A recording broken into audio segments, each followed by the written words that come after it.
Hello my dear student, आपका स्वागत है। आज की इस क्लास में हम पढ़ेंगे 12th 12वीं कृषि विज्ञान अध्याय नंबर 3 सिंचाई और क्लास नंबर 2। इससे पहले जो है मैंने बता दिया था कि सिंचाई कब करें, पौधों के आधार पर और मृदा नमी के आधार पर। पौधों के आधार पर मैंने आपको 4 प्रकार बताए थे। अब इसके बाद जो है हम देखते हैं मृदा नमी के आधार पर। भाई सीधी सी बात है, जो फसल है आपकी वो कहाँ पर उगती है? मृदा में उगती है। फसल जो है जल कहाँ से लेती है? मृदा से लेती है।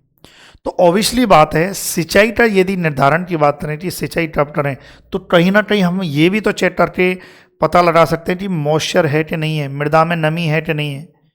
जितना पौधे के लिए आवश्यकता चाहिए, जितनी पौधे के लिए आवश्यकता चाहिए उतनी नमी है कि नहीं है, ये यदि हमने पता लगा लिया तो फिर आराम से आप सिंचाई का भी पता लगा लो कि करनी चाहिए कि नहीं करनी चाहिए, कितनी करनी चाहिए। ठीक है, तो ये ध्यान रखें। तो मृदा नमी के आधार पर अब इसमें जो है इसके बारे में तो मृदा नमी के आधार पर जो है नहीं लिखा है, लेकिन कुछ चीज़ें इससे रिलेटेड ही लिखी गई हैं आपकी पुस्तक में। जैसे पहले एक पॉइंट को हम समझते हैं। जैसे मृदा में उपलब्ध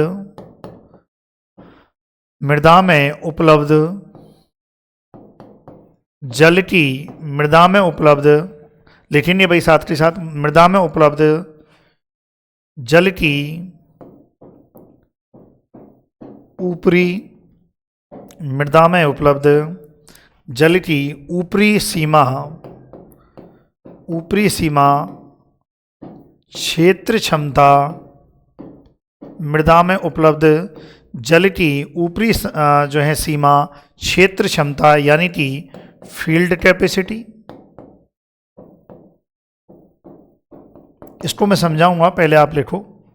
मृदा में उपलब्ध जल की ऊपरी सीमा फील्ड कैपेसिटी तथा निचली सीमा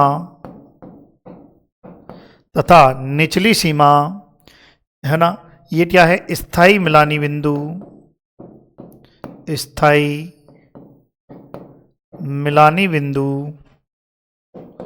जिसे हम क्या कहते हैं? परमानेंट विल्टिंग पॉइंट, है ना। निचली सीमा क्या है? परमानेंट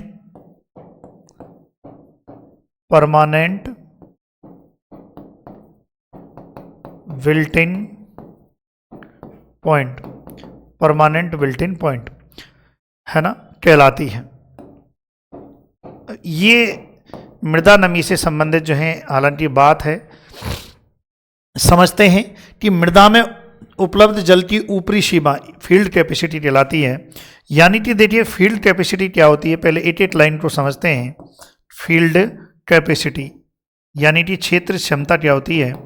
यानी कि ये वो क्षमता है जिस क्षमता पर, ध्यान से सुनना, ये वो क्षमता है जिस क्षमता पर ये जो प्लांट है, ये वो क्षमता है किसी मृदा की, ये वो क्षमता है इस पौधे के लिए जितना जल चाहिए,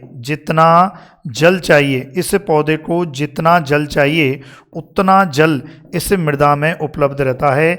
यही वो क्या रहती है? Field capacity.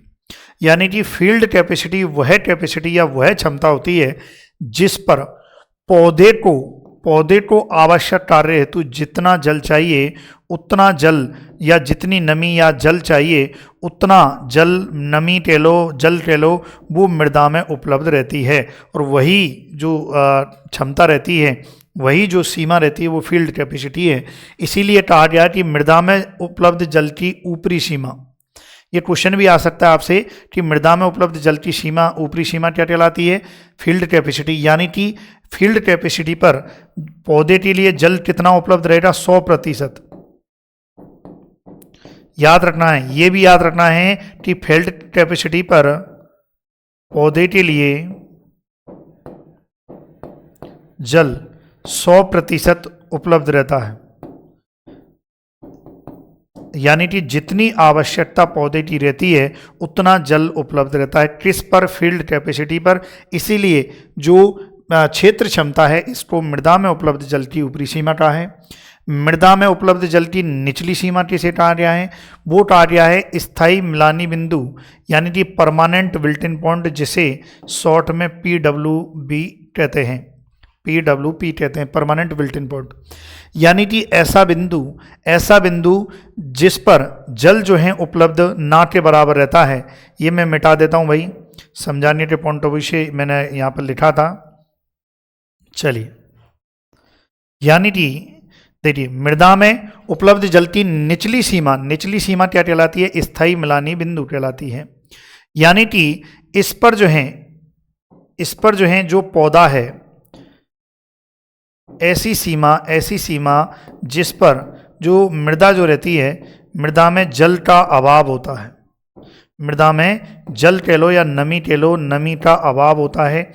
इस सीमा पर परमानेंट बिल्ट इन पॉइंट यह वह बिंदु होता है जिस पर जो मृदा होती है उसमें नमी या जल का जो है अभाव होता है, बिल्कुल ना के बराबर। पौधे को जितना जल चाहिए उतना जल मिल ही नहीं पा रहा है। इस बिंदु पर जो है पौधा क्या है? मुरझा जाता है। इस बिंदु पर क्या है? पौधा मुरझा जाता है। यदि ये बिंदु आ जाता है, ये बिंदु कब आता है? जब आता है जब मृदा में नमी बिल्कुल नहीं बची है, तब कौन सा बिंदु आता है? परमानेंट बिल्ट इन पॉइंट आता है। इस बिंदु पर पौधे के लिए जल उपलब्ध ना के बराबर रहता है, इसलिए पौधा मुरझा जाता है। कई बार इसमें परमानेंट बिल्ट इन पॉइंट में जो है ये भी स्थिति देखने को मिलती है कि पानी देने पर, कई बार पानी देने पर जो है ना, पानी देने पर ये स्थिति सुधर भी जाती है, कई बार नहीं भी सुधर पाती है ना, ये ध्यान रखें।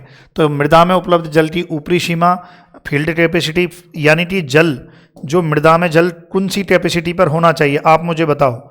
अच्छी उपज के लिए, अब सोचो, मैं पूछ रहा हूं कि अच्छी उपज के लिए, अच्छी पैदावार के लिए, अच्छी वृद्धि के लिए मृदा में उपलब्ध जल किस सीमा पर होना चाहिए? तो याद रखना है वो क्षेत्र क्षमता पर होना चाहिए। क्लियर है यहाँ तक? चलिए, फिर उसके बाद क्या लिखा है आपकी पुस्तक में, है ना, परमानेंट में इन दोनों के मध्य मृदा जल की, इन दोनों के मध्य मृदा जल की, इन दोनों के मध्य मृदा जल की मात्रा ही पौधों को उपलब्ध होती है। अब समझिए, ये भी क्वेश्चन पूछा जाता है कि भाई अच्छा, इन दोनों के मध्य मृदा जल की मात्रा ही उपलब्ध होती है, इसे प्राप्य जल कहते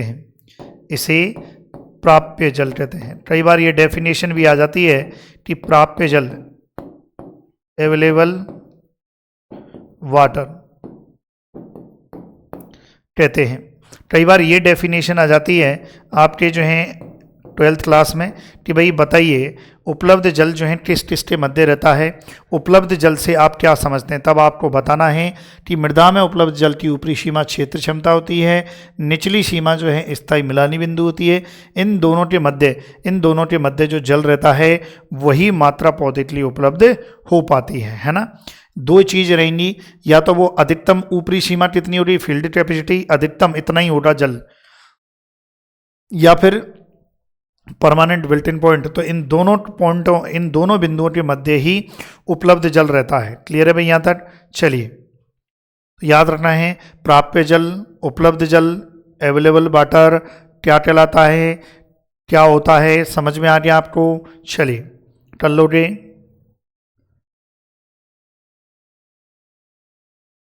हाँ, अब इसमें अब देखो कैसे कैसे क्या क्या होता है, फिर और समझते हैं। इसमें लिखेंगे साथ के साथ, फिर समझाऊंगा मैं। चलिए भाई, साथ के साथ आप लिखेंगे वाष्पीकरण व बाष्पोत्सर्जन के कारण, वाष्पीकरण व बाष्पोत्सर्जन के कारण, वाष्पीकरण व बाष्पोत्सर्जन के कारण धीरे धीरे मृदा नमी का ह्रास होता रहता है।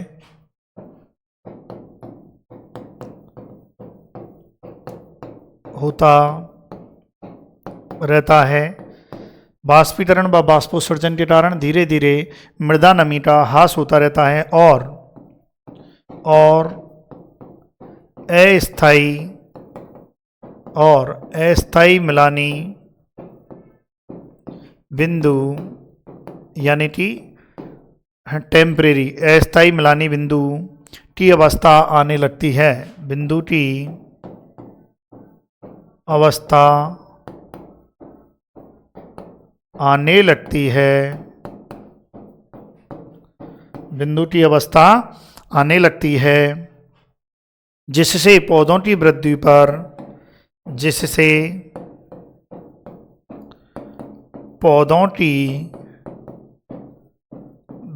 पर साथ ही साथ नोट डाउन करेंगे, जिससे पौधों की वृद्धि पर प्रतिकूल प्रभाव पड़ता है। प्रतिकूल प्रभाव पड़ता है, जिससे पौधों की वृद्धि पर प्रतिकूल प्रभाव पड़ता है। इस अवस्था से पूर्व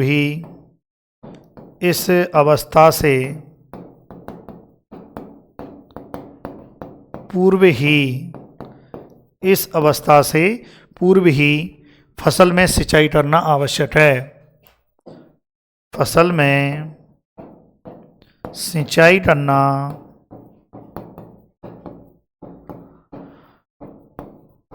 आवश्यक है। अब देखिए क्या कह रहे हैं भाई, समझिए बात को। बाष्पीकरण एवं बाष्पोत्सर्जन के कारण धीरे धीरे मृदा नमी का ह्रास होता है। बाष्पीकरण का मतलब है बाष्प का जो है कोई भी बाष्पीकरण का मतलब होता है कोई भी नॉन लिविंग जो अजीवित भाग है, जैसे कि मिट्टी है, पेड़ पौधे हैं, पेड़ पौधे नहीं मिट्टी है मेनली जो है, वहाँ से मिट्टी से पानी का बाष्प के रूप में होना बाष्पीकरण होता है। बाष्पोत्सर्जन क्या होता है? बाष्पोत्सर्जन समझिए, बाष्पीकरण अलग होता है और बाष्पोत्सर्जन अलग होता है। बाष्पीकरण मृदा की सतह से जो है पानी का सूर्य की किरणों के द्वारा जो बाष्प के रूप में बनकर उड़ जाना, वो जो होता है बाष्पीकरण होता है। बाष्पोत्सर्जन जो पत्तियों में जो रंध्र होते हैं, पत्तियों में जो स्टोमेटा होते हैं, उन रंध्रों के द्वारा जब सूर्य की किरणें पत्ती पर पड़ती हैं तो पत्तियों में जो रंध्र होता है, रंध्र से पानी का बाष्प के रूप में उड़ जाना, वो बाष्पोत्सर्जन होता है। के कारण धीरे धीरे मृदा नमी का ह्रास होता है। भाई बाष्पीकरण से तो सीधे तौर पर जा रहा है, बाष्पोत्सर्जन से इनडायरेक्ट वे में जा रहा है। क्यों? क्योंकि जड़ें पानी ले रही हैं, कहाँ से ले रही हैं? मृदा से ले रही हैं। मृदा से जड़ें पानी लेती हैं, जड़ों से पानी कहाँ आता है? पत्तियों में आता है। पत्तियों में आता है तो ह्रास हो जाता है और अस्थायी मिलानी बिंदु की अवस्था आने लगती है। अस्थायी मिलानी बिंदु मतलब वह अवस्था होती है जिस पर सिंचाई करने पर समान अवस्था आ जाती है, पुरानी वाली अवस्था आ जाती है। अस्थायी मिलानी बिंदु क्या होता है? इस अस्थायी मिलानी बिंदु पर स्थायी मिलानी बिंदु, इस बिंदु की यदि बात करें, इस बिंदु पर सिंचाई करने पर पौधा मुरझाया हुआ ही रहता है, वापस से हरा भरा नहीं होता है। जबकि अस्थायी मिलानी बिंदु की अवस्था जब आने लगती है, यदि इस स्थिति में है ना, इस स्थिति में अस्थायी मिलानी बिंदु की अवस्था में यदि आपने सिंचाई कर दी तो पौधा फिर से हरा भरा हो जाएगा। ये ध्यान रखना, स्थायी अस्थायी अवस्था आने लगती है जिससे पौधों की वृद्धि पर प्रतिकूल प्रभाव पड़ता है। इस अवस्था से पूर्व ही फसल में सिंचाई करना आवश्यक है। तो हम ये चेक कर लेते हैं कि अस्थायी मिलानी बिंदु आ तो नहीं रहा है। यदि अस्थायी मिलानी बिंदु की अवस्था आने लगती है, आपको प्रतीत हो जाए तो आप सिंचाई कर देना। बस याद रखना है, अस्थायी मिलानी बिंदु वह बिंदु जिस पर पौधे में पानी देने पर फसल में पानी देने पर फसल हरी भरी रह जाती है, हरी भरी हो जाती है। जबकि स्थायी मिलानी बिंदु वह बिंदु होता है आप कितना भी पानी दे लो, यदि ये बिंदु क्रॉस कर दिया फसल ने, फसल के लिए ये बिंदु मृदा का जो है ये बिंदु क्रॉस कर दिया तो फसल में कितना भी पानी दे लो, फसल आपकी नष्ट हो जाएगी। तो इसलिए ध्यान रखें, स्थायी मिलानी बिंदु आने ना पाए उससे पहले ही आपको सिंचाई करनी है। कहाँ पर? अस्थायी मिलानी बिंदु पर ही सिंचाई करनी है। क्लियर है यहाँ तक? तो ये लिखो भाई, फिर आगे बढ़ेंगे। चलिए देखो, प्रयास पूरा किया जा रहा है आपको अच्छे से बेहतर समझाने का। फिर अगला जो है भाई, अगला पॉइंट है कि फसल में सिंचाई कितनी करें। फसल में सिंचाई कितनी दरें। अब देखिए फसल में सिंचाई कितनी दरें, यदि ये आ जाए कि फसल में सिंचाई कितनी दरें, इस पर टिप्पणी लिखो। तो इसमें भाई टेबल और टेबल आप तो सीधे तौर पर जो है फसल की जलमान लिख के आ जाना, बढ़िया है ना, कि फसल में सिंचाई कितनी दरें, है ना। तो याद रखना है जो आपकी उसमें पुस्तक में भी लिखा हुआ है, क्या लिखा हुआ है कि फसल उत्पादन में सिंचाई समय का जितना महत्व है उतना ही फसल की आवश्यकता अनुसार सिंचाई की मात्रा का भी है। इसलिए किसी फसल में सिंचाई कितनी सिंचाई और एक सिंचाई में कितने जल की मात्रा दी जाए यह जानना आवश्यक है। किसी फसल के लिए जल की मात्रा की आवश्यकता विभिन्न कारकों पर निर्भर करती है। इसमें फसल की किस्म, भूमि की किस्म, बुवाई का समय, जलवायु आदि प्रमुख हैं। यानी कि फसल में सिंचाई कितनी करें ये निर्भर करता है कि आप कौन सी फसल ले रहे हो, ये निर्भर करता है कि भाई कौन सी मिट्टी है, ये सब चीज़ पर जो है निर्भर करता है, ये ध्यान रखें। तो इसमें जो है याद रखना है, आपको याद रखना है भाई कितनी करें, तो याद रखना है इसमें आपको पढ़ना है जलमान, यानी कि वाटर रिक्वायरमेंट कितनी करें, तो आप लिख देना वाटर, आपको क्या लिखना है कि सिंचाई कितनी करें, इस पर टिप्पणी करें। तो आप लिख देना, कैसे लिखोगे कि फसल की जलमान के अनुसार आप सिंचाई कर सकते हैं। सिंचाई की जो मात्रा है वो भूमि का प्रकार, फसल की किस्म का प्रकार और बुवाई का समय, जलवायु, इसके आधार पर ऊपर नीचे होती रहती है, कम ज़्यादा होती रहती है, ये ध्यान रखें। क्लियर है यहाँ तक। तो याद रखना है वेरी इंपॉर्टेंट है जलमान। तो यहाँ हम केवल और केवल जलमान पढ़ेंगे, बाकी सब रामायण है वो नहीं पढ़ेंगे हम। तो यहाँ पर हम लिखेंगे इसी में विभिन्न फसलों की जलमान, इसी में ज़्यादा रामायण नहीं लिखनी है, विभिन्न फसलों की जलमान, वाटर रिक्वायरमेंट, है ना। और वाटर रिक्वायरमेंट हम देखेंगे में, ये ध्यान रखना है। तो यहाँ पर हम लिखेंगे फसल, लिखें भाई फसल, फिर लिखेंगे जलमान, और जलमान हम लिखेंगे मिलीमीटर में, मिलीमीटर, जिसे हम शॉर्ट में क्या कहते हैं, जिसे हम शॉर्ट में क्या कहते हैं में। क्लियर है मेरे लाडलो। तो यहाँ पर जो है नोट डाउन करेंगे। सबसे पहले जो है हम लिखेंगे धान की जलमान वाटर रिक्वायरमेंट 900 से 2500, धान की जलमान जो है 900 से 2500। फिर लिखेंगे गेहूँ की 450 से 650, गेहूँ की कितनी हो जाएगी 450 से 650। फिर उसके बाद आ जाइए गन्ना की जलमान जो है ये आपकी हो जाएगी 1500 से 2500, 1500 से 2500 है ना, ये ध्यान रखना है आपको।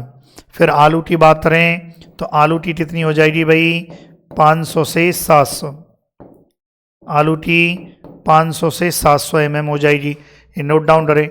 बाटी की मैं यहाँ पर यहाँ मूंगफली की लिख लो 500 से 700, सेम होती है आलू के बराबर, मूंगफली 500 से 700, याद रखना है मूंगफली 500 से 700। कपास 700 से 1300, कपास 700 से 1300।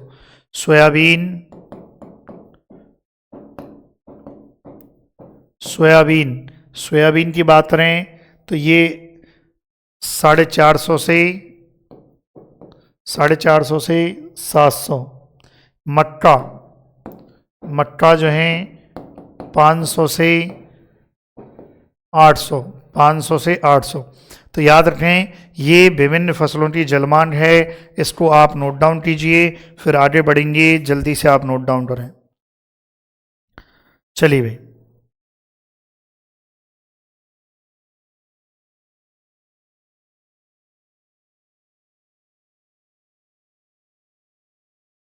लिख लिया आपने।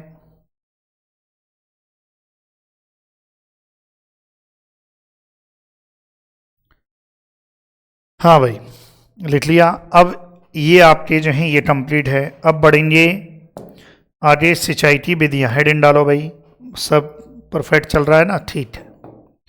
सिंचाई की विधियाँ, यूँ तो देखो बहुत सिंचाई की विधियाँ हैं, लेकिन क्योंकि आपकी 12वीं क्लास की जो विधियाँ हैं वो जो देते रखी हैं वही हम पढ़ेंगे। सबसे पहली जो विधि है, सबसे पहली जो विधि है वो देती रखी हुई है भाई। सबसे पहली सिंचाई की विधियों में चौथे बार द्रोणी, है ना। सबसे पहली विधि क्या है, चौथे बार द्रोणी सिंचाई विधि। अब यहाँ क्वेश्चन आ जाए कि चौथे बार द्रोणी सिंचाई विधि पर टिप्पणी करो या इसके बारे में लिखो। चलो तो इसको थोड़ा सा समझ लेते हैं। अच्छा, इसको इंग्लिश में क्या कहते हैं वो भी याद रखना है, चैट बेसिन मेथड। ये कैसी होती है भाई, इसमें सिंचाई विधि में मैं बता दूं आपको। चलिए ये देखिए, इस प्रकार की जो है ये रहती है, ये इस प्रकार की रहती है, छोटी छोटी, मतलब इसमें एक समान रूपता वाली जो है क्यारियाँ बना देते हैं चैट बेसिन में, और बाइट आधा जो है एक मेन लाइन बना देते हैं, उस लाइन से धीरे धीरे पानी देते रहते हैं। चैट बेसिन मेथड है ना। ये देखिए इस प्रकार की जो है, इस प्रकार की एक क्यारी यहाँ पर ऐसे बना दी, फिर उसके बाद जो है ऐसे बना दी, इधर भी ऐसे बेसिन इधर बना दी, इधर भी बेसिन बना दी, बीच में जो है ये पानी के बहाव के लिए नाली सी निकाल दी, फिर उसके बाद जैसे जैसे इधर मोड़ दी, फिर ये बढ़ गई, फिर आगे यहाँ से बंद कर दिया, फिर पानी चलता गया, इधर गया, इधर से यहाँ से खोल दी। जब ये पूरी क्यारी भर गई तो यहाँ से इसको बंद कर दिया, इधर खोल दिया, ये भर गया तो इसको बंद किया, ये खोल दिया, फिर इधर आ जाओ, फिर ये बंद कर दिया पानी, फिर यहाँ से भी बंद कर दो, फिर इसमें चलने दो पानी। समझ रहे हो? तो ये होती है चैट बेसिन मतलब बेसिन बनाना। क्लियर है? अब बस इसको भाषा शैली में लिख लेते हैं, भाषा शैली में। अब यहाँ से क्वेश्चन आता है कि सबसे प्रचलित विधि भी यही है, सबसे ज़्यादा जो उपयोग की जाती है हमारे भारतवर्ष की बात करें तो भारतवर्ष में खेती करने के लिए सबसे ज़्यादा जो उपयोग की जाती है सिंचाई की ये विधि वो यही है। तो खेतों में सिंचाई की विधि यह सर्वाधिक प्रचलित है, ये ध्यान रखना है। खेतों में सिंचाई की यह विधि सर्वाधिक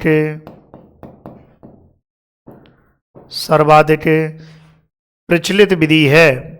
ध्यान रखें, सर्वाधिक प्रचलित विधि है।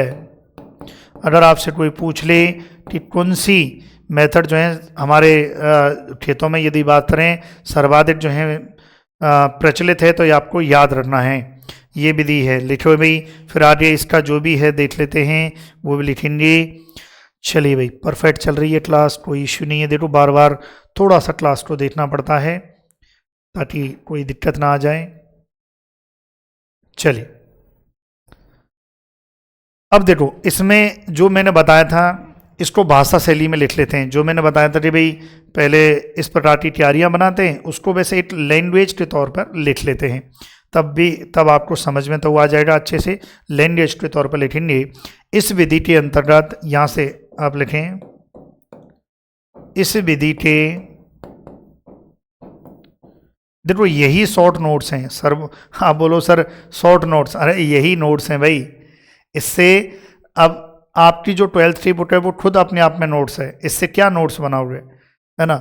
यदि आप 8 लाइन याद रखोगे, ये कोई नोट्स थोड़ी हो जाती। 8 चौथे बार द्रोणी सिंचाई विधि के बारे में लिखो, यह विधि सर्वाधिक प्रचलित विधि है, इससे आपका काम चल जाएगा क्या? नहीं, पूरा लिखना पड़ेगा, समझना पड़ेगा कैसे क्या होता है। पहले समझो फिर लिखो, लिखने का प्रयास करो।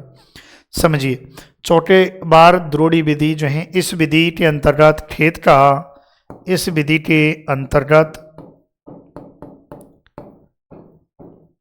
खेत का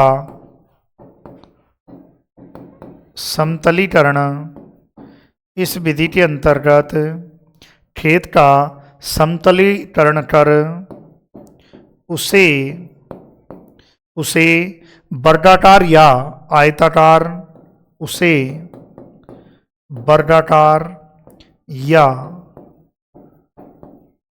आयताकार, भाई सबसे पहले खेत को एकदम समतल कर दो, फिर उसके बाद जो है उसे वर्गाकार या आयताकार क्यारियों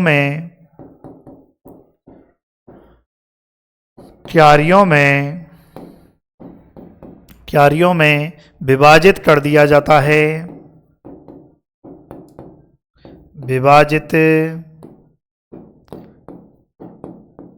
कर दिया जाता है।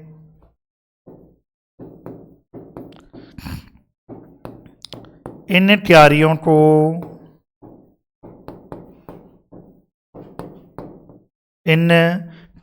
को चौकेबार, इन क्यारियों को देखो, जिसने कोर्स नहीं लिया वो कोर्स ले लेना भाई, है ना, 12th क्लास का कोर्स ले लेना। इन क्यारियों को चेक बेसिन, इन क्यारियों को चेक बेसिन कहते हैं। ये लो, है ना, इन क्यारियों को चेक बेसिन कहते हैं। ठीक है, फिर उसके बाद और भी लाइन है। चलो भाई, आपने क्या खेत को समतलीकरण कर लिया, समतल करके फिर आपने वर्गाकार और या आयताकार आपने क्यारियां बना ली, और इन क्यारियों को जो है चौकेबार। अब देखो, आपने जो है इनको हम क्या कहते हैं, चौकेबार, या वीडियो पॉज करके आप लिख लिया करो। अब ये देखो, इसके अलावा मैंने एक और चीज़ बताई थी, यहाँ बीच में एक नाली भी बनाई जाती है, समझ रहे हो, तो इसको भी हम थोड़ा सा लिख लेते हैं।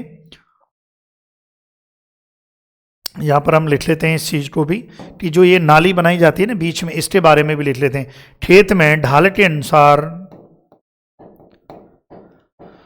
खेत में ढाल के अनुसार, खेत में ढाल के अनुसार क्यारियों में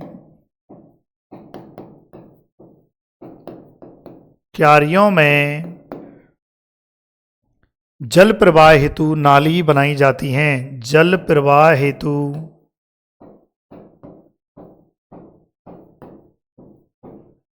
नालियां बनाई जाती हैं।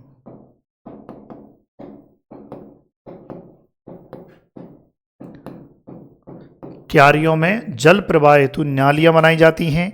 प्रत्येक चौकेबार में आवश्यकता अनुसार पानी भरा जाता है। प्रत्येक चौकेबार में, चौकेबार मतलब क्यारी में, आवश्यकता अनुसार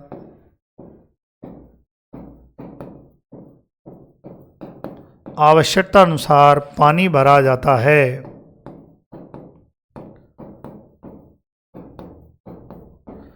क्लियर है, आवश्यकता अनुसार पानी भरा जाता है।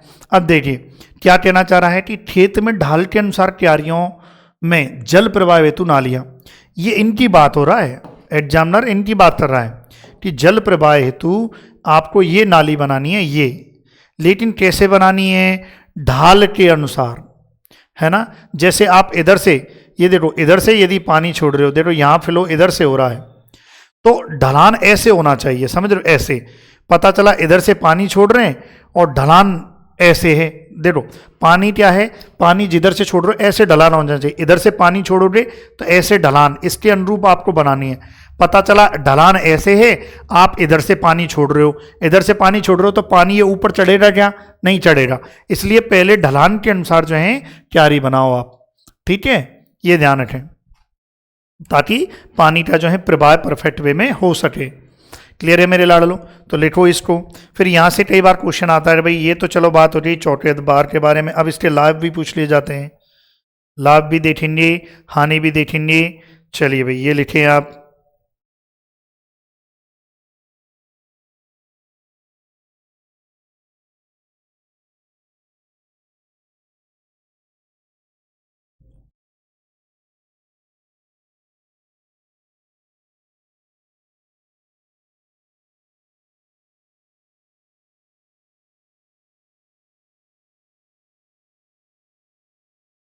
हाँ भाई लिख लिया आपने।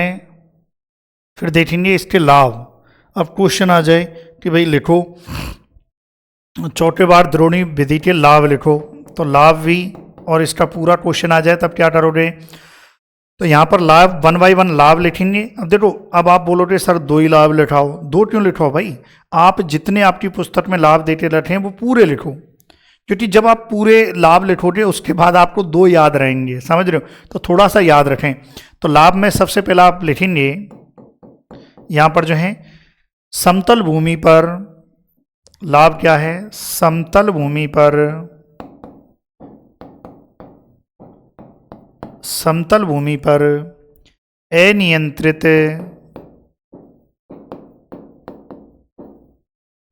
चलो यहां लिख लेते हैं, समतल भूमि पर अनियंत्रित,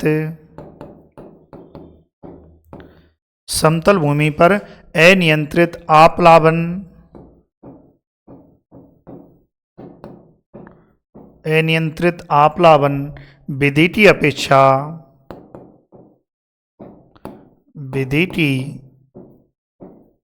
अपेक्षा, आप्लावन विधि की अपेक्षा अधिक जल उपयोग दक्षता प्राप्त की जा सकती है। अधिक जल उपयोग दक्षता प्राप्त की जा सकती है।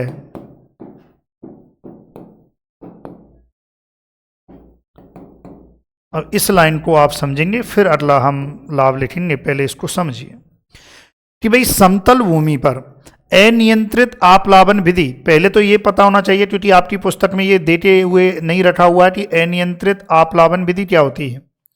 ये अपने आप में अनियंत्रित आप्लावन भी एक विधि होती है।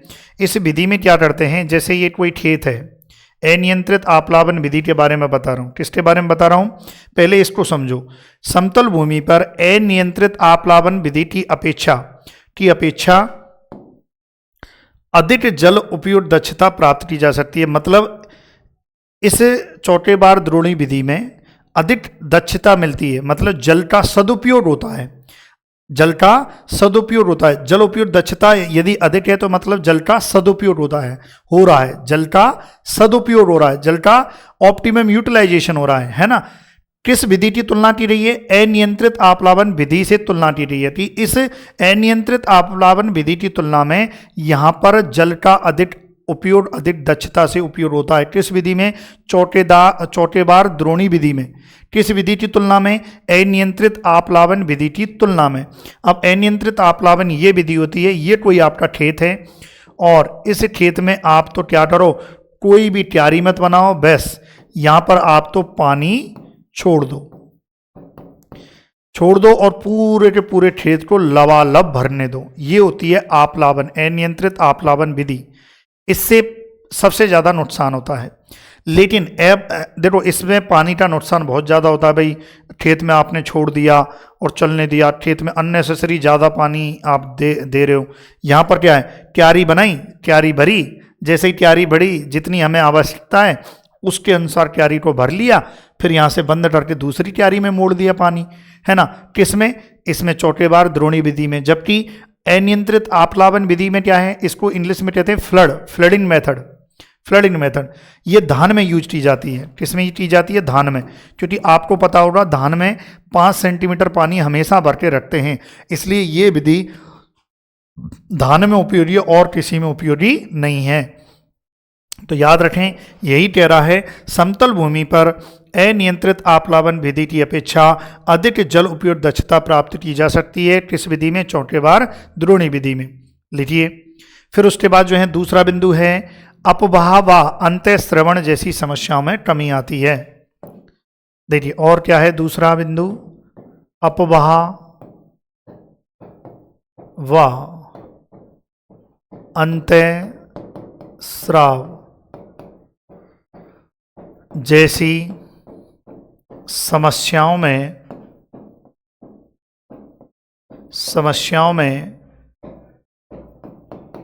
कमी आती है।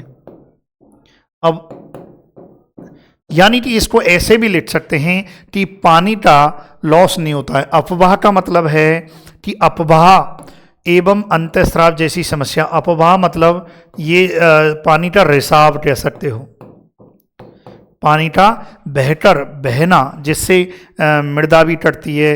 अपवाहटा मतलब है पानीटा बह जाना। तो ऐसी समस्या इसमें नहीं देखने को मिलती है। क्यों नहीं देखने को मिलती है? क्योंकि हमने चारों तरफ मेड़ लगाई हुई है। जब हमने मेड़ लगाई हुई है, आप मुझे बताओ, हमने चारों तरफ ये मेड़ बनाई हुई है, तो पानी का अपवाह होगा क्या? पानी एकदम ऐसे फ्लो के साथ बहेगा क्या? नहीं बहेगा।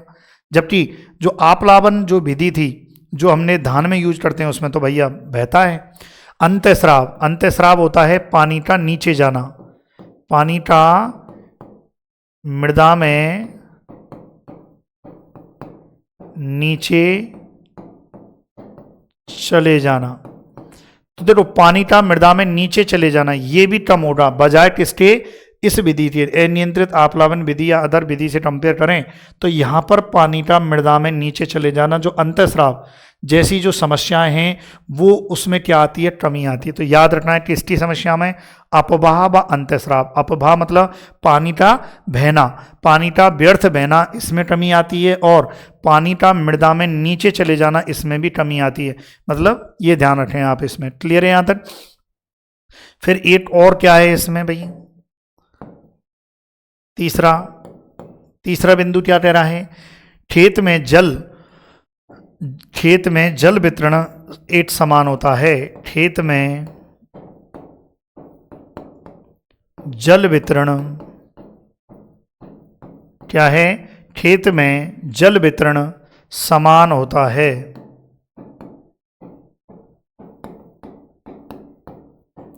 खेत में जल वितरण क्या होता है? समान होता है। और बाकी तो ये सिंपल सा है, सरल विधि है, ज़्यादा टफ विधि नहीं है, सरल विधि है, आराम से यूज कर सकते हैं, इसलिए ये इसको सर्वाधिक यूज किया जाता है। तो खेत में जल का जो वितरण है वो समान होगा। भाई सीधी सी बात है, जब हम क्यारियाँ बना रहे हैं तो वितरण भी समान होगा। चलिए,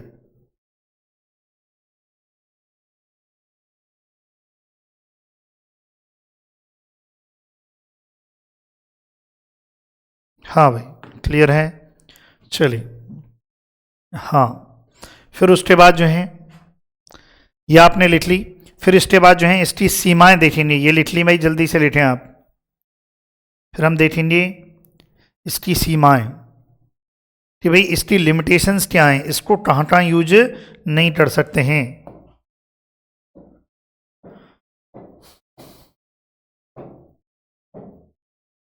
सीमाएं, चौकेबार द्रोणी विधि की सीमाएं कि इसको कहाँ कहाँ यूज नहीं कर सकते, मतलब है ना, ऐसा कह सकते हैं। इसमें सीमाएं कह दो या इसकी हानियां कह दो कि भाई इस विधि में क्या क्या नुकसान होता है, क्या क्या हानि होती है, ऐसा भी कह सकते हैं। तो पहले लिखेंगे फिर समझेंगे, क्योंकि देखो लिखा रहता है तो ज़्यादा समझ में आता है। अभी जैसे मैं कुछ भी समझाऊंगा तो उसका कोई मतलब नहीं निकलेगा। पहले मैं लिख दूंगा, फिर उसके बाद जो है मैं आपको समझाऊंगा। आपकी पुस्तक में भी इसको पढ़ सकते हो। खेत में पानी प्रवाह हुई, खेत में पानी प्रवाह हुई, खेत में पानी प्रवाह हेतु, ऐसे लिखो, खेत में पानी प्रवाह हेतु, खेत में पानी प्रवाह हेतु बनाई गई खेत में पानी प्रवाह हेतु बनाई गई नालियों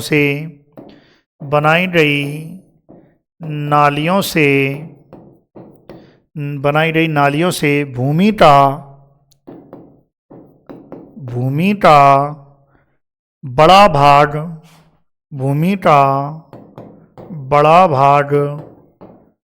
बुवाई हेतु, भूमि का बड़ा भाग, ऐसे लिखो, बड़ा भाग, भूमि का बड़ा भाग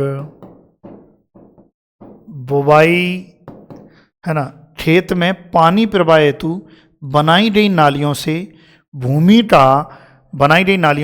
का बड़ा भाग बुवाई के काम नहीं आता, बुवाई के काम नहीं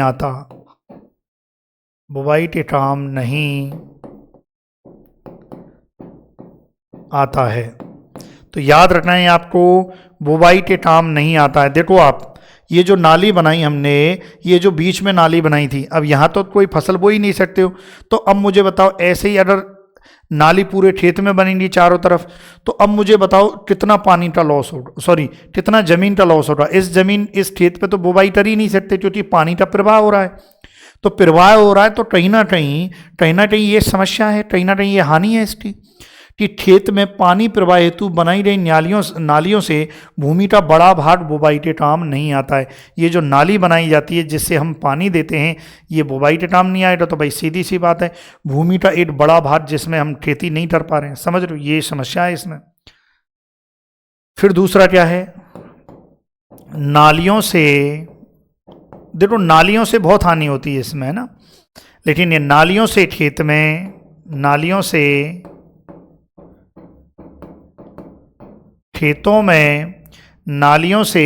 में मशीनों के उपयोग में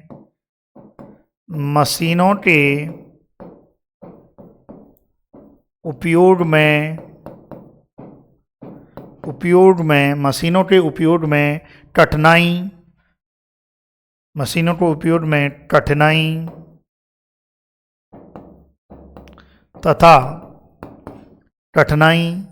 तथा निराई गुड़ाई में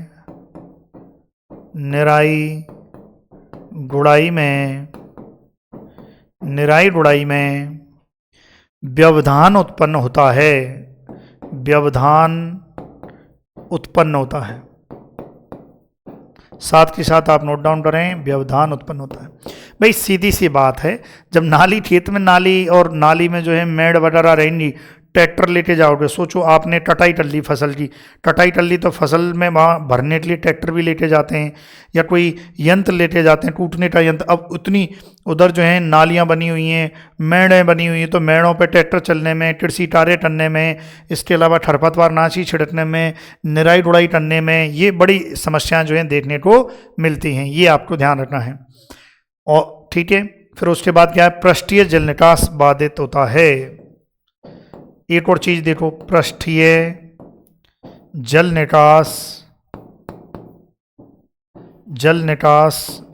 बाधित होता है। अब सोचो क्यारियां बनी हुई हैं, चारों तरफ जो है क्यारियां बनी हुई हैं। अब सोचो बरसात बहुत ज़्यादा हो जाती है और आपकी जो फसल है पूरी की पूरी लबालब पानी से भर जाती है, तो उस पानी को निकालने में बड़ी दिक्कत आएगी, क्योंकि आपको प्रत्येक क्यारी को काटना पड़ेगा। इस क्यारी को काटो, इसमें पानी लाओ, इसको काटो, इसमें पानी लाओ, है ना। हर क्यारी को काट के पानी की जल निकासी करनी पड़ेगी। तो ये बड़ी दिक्कत आती है कि भैया पानी बहुत खेत में लबालब पानी भर गया है, बरसात पड़ रही है या किसी कारणवश पानी भर गया है ना, नदी का कोई रिसाव हो गया है, तो उस पानी को निकालने में बड़ी दिक्कत आएगी, क्योंकि इतनी क्यारियां हैं, फिर निकालने में दिक्कत आती है। फिर उसके बाद एक और चीज़ है, इस विधि में क्या है, ये विधि तभी कारगर है जब आपका जो खेत है वो समतल है। तो यहाँ पर हम लिख सकते हैं, खेत में, यहाँ पर लिखेंगे साथ ही साथ, खेत में अपेक्षाकृत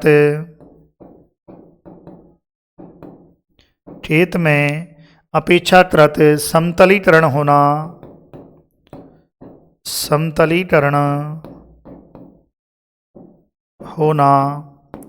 खेत में अपेक्षाकृत समतलीकरण होना आवश्यक है। ये इसकी सीमाएं हैं, ये हानि नहीं है, ये लिमिटेशंस हैं कि भैया सीधी सी बात है, इस विधि को अपनाने के लिए खेत का समतलीकरण होना आवश्यक है। खेत यदि ढलान वाला है तो वहाँ ये विधि कारगर नहीं होगी। फिर दूसरा, इसमें अधिक मजदूर भी लगेंगे, क्योंकि नालियाँ बनाओगे, सिंचाई करोगे, तो इसमें मजदूर भी लगेंगे। यहाँ पर हम लिख सकते हैं, अदली जो है इसकी कमी जो है, खेत की तैयारी में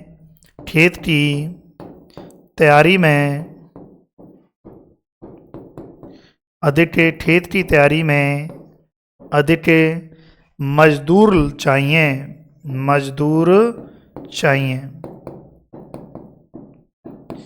ये इसका जो है नेगेटिव पॉइंट है, तो ये आपको ध्यान रखना है। क्लियर भाई, ये लिखो, आप जो है वीडियो पॉज करें और इसे लिखें भाई। देखो मैं इसलिए आपको लिखवा रहा हूँ ताकि आप इस चीज़ को लिख पाएँ, अच्छे से लिख पाएँ, समझ रहे हो। ये अभी तो आपकी 8 विधि हुई है, इसके बाद तो बॉर्डर स्ट्रिप विधि है, फिर उसके बाद जो है आपकी फरो इरिगेशन मेथड है, फिर उसके बाद जो है स्प्रिंकलर है, फिर उसके बाद बूंद बूंद है। 4 और सिंचाई की विधियाँ, क्योंकि आपके में 5 डेटे रखी हुई हैं, 5 में से अभी तो ये 8 हुई है। तो प्लीज़ यदि आपने ये वीडियो को अंत तक देखा है तो प्लीज़ आप कमेंट करें कि कैसी वीडियो आपको लगी है, अच्छी लगी है या कोई दिक्कत है, कोई कमी है, तो आप कमेंट करें। यदि आप कमेंट कर रहे हैं तो मैं मानता हूं कि आपने पूरी वीडियो अच्छे से देखी है, अच्छे से समझी है। ये पार्ट 2 है, 3rd पार्ट आपके लिए जल्दी अपलोड किया जाएगा। चलिए, thank you so much for watching video, thank you so much.